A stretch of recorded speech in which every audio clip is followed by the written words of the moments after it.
Hello everyone, this is my upgraded Witch Doctor. I don't know if I should call this a Witch Doctor mock. I did start from scratch. I didn't start from any original body or any original build from Witch Doctor. This is all from my own, mind, but I don't know if I can call this a mock because it is Witch Doctor still.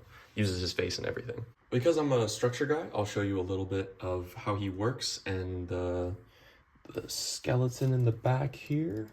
So there's how he operates. It's probably easier to see at an angle there. That's probably better. But yeah, as you can see, the hips are supported in the Witch Doctor style way of doing it. So he's on 2 ball joints right here. 2 ball joints being supported forward and backward, and then 2 being splayed outward and inward. And then I also added, I don't even know what to call this strategy right here. This, I call it a spider joint, but it's just essentially another arm that helps in the back. You just got to be careful of how you position it so it doesn't look too ugly when it sticks out. But yeah, that's his hip support. Then his knees are done with a piston attached to the ankle, kind of old school bionicle way, I guess. And then it also has 2 joints that are connected together to form the bulk of his skeleton, which is also done on his arms and whatnot. His feet are interesting. His feet splay a little lower than I would like to because of how this attaches up here. So it's actually splays down here. So it splays like maybe 2 positions above where that foot actually hits the ground, which is a little different because the piston joint's way up here. So it does splay a little differently up here. It kind of goes like top to bottom, but it's okay. It works out, you know. He balances very well on these things, on these like white pieces down here. So that is an absolute plus. You can get a lot of poses out of him. The arms are done up here with another double ball joint. I do the same spider thing, but I don't know if you can tell, I'm hiding it. I'm hiding it right here on this armor piece down to here. So that's the second joint coming up here. I didn't like how they did the arms originally because I felt like he was small enough to where they didn't need that much support on the arms. They could have done something like this, I think, to where you could actually rotate them in and out, where you can't do it with the hips and the way they did the shoulders originally. So I much prefer this way of doing it, and there's more than enough support to hold up the weapons and all the armor that I stacked on him. And yeah, I'll flip him around one more time, maybe do a side profile for you. So the hips don't pop out too much. I was worried about that originally, but I'd say it's about even, not too ugly.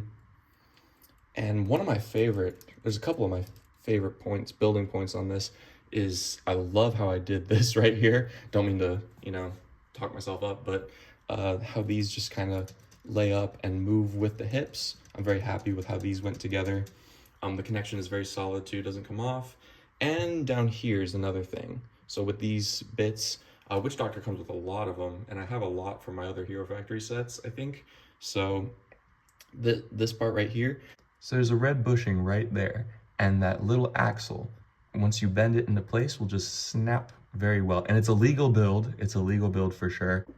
All right, so that's basically how it all went together. Just get on to some poses. So I'll do that right now. Right here, I have him in a bit of a running pose. He has to be able to hold a running pose. I don't like to do any models that can't hold a running pose, and his arms are in a bit of a running motion. I can even make him do like almost a Naruto-ish run with his blades. And no, they're not touching the ground. They're not. He's not balancing on them. That is on his own foot. So he can still hold the pose while holding his weapons kind of back. They're so big I can't quite fully get them back, but yeah, he can hold a few different running poses.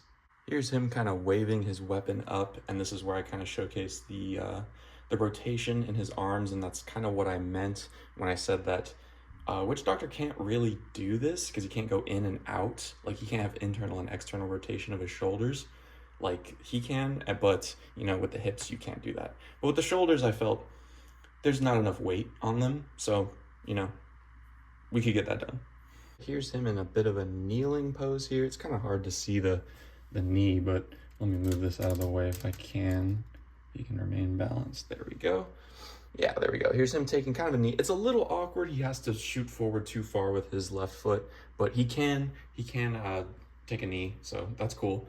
He can do that. Here he is violently kicking a door down in your imagination, but he can even kick. So that's cool. I didn't expect him to be able to do this when I originally started, but he can kick.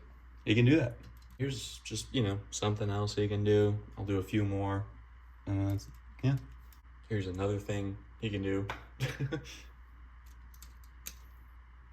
And yeah, that's pretty much it. I choose to display him like this. I think it looks cool. But yeah, he could do a bunch of different stuff. He has a very wide range of posability. I love that. It's something I wish that came with the original Witch Doctor, which it kind of did. And the set was cool, don't get me wrong. It was a great set. But I thought the knees were really awkward. Legs were too bulky. Torso wasn't big enough. The arms were kind of awkward, skeletal looking. Although that is his theme, I just wish he was a little more bulky with it, with, you know, the skeleton that they gave him. I just wish he was a little more filled out. And yeah, this is my Witch Doctor. So thank you for watching.